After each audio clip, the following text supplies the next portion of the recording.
سكوب. هيدا سكوب انا هو ما حكيته حتى قبل. اليوم جايتك على سوريا كيف توصل؟ بصراحة فرحان من قلبي، مبسوط انه اليوم انا من الفنانين السباقين اللي موجودين. يا سوريا عمار ان شاء الله يا رب. انا مبسوط وشايف العالم متفائلة كثير بالخير. اتمنى الخير لبلدي الغالي اللي انا ولا مرة فيني غيب عنه. اليوم بما انك عم تحكي حفل تخرج الاي او اس تي، جامعة الاي او اس تي، لو كنت انت طالب اليوم معه، شو الاغنية اللي بتهديها لحالك ولاصحابك؟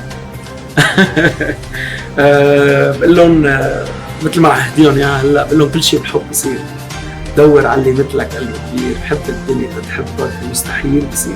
ومن هلا ما شاء الله عليهم، دائما ان شاء الله النجاح رح يكون حليفهم، لانه هيدي البدايه طبعا صعبه. يعني اكيد رح يكون في دقه بالخيارات بالوقت اللي جاي، والتوفيق من رب العالمين دائما، وانه يكونوا هن على قدر مثل ما بيقولوا من المسؤوليه، لانه هيدي البدايه. هي البدايه.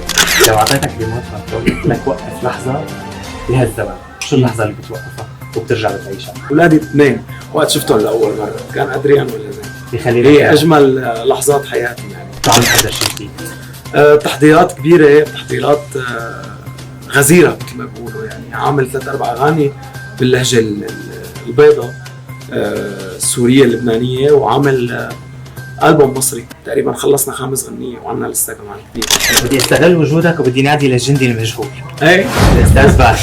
اليوم اذا بدي اقول لك محمد وصف لي باهي بكلمه. الشخص المناسب في المكان المناسب.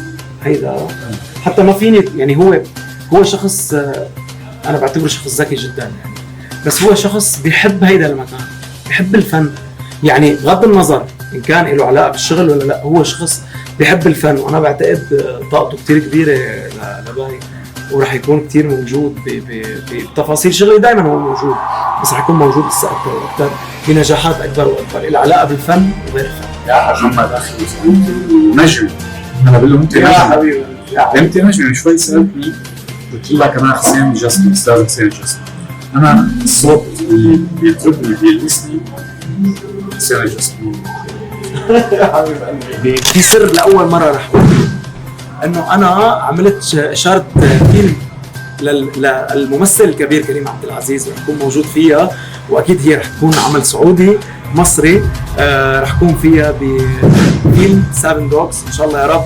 رح تشوفوا فيلم من الاخر. سكوب. هيدا سكوب انا هو ما حكيته حتى قبل. بقى مبسوط كثير، هي التجربه الاولى ورح تكون خلال هذه السنه ان شاء الله موجود.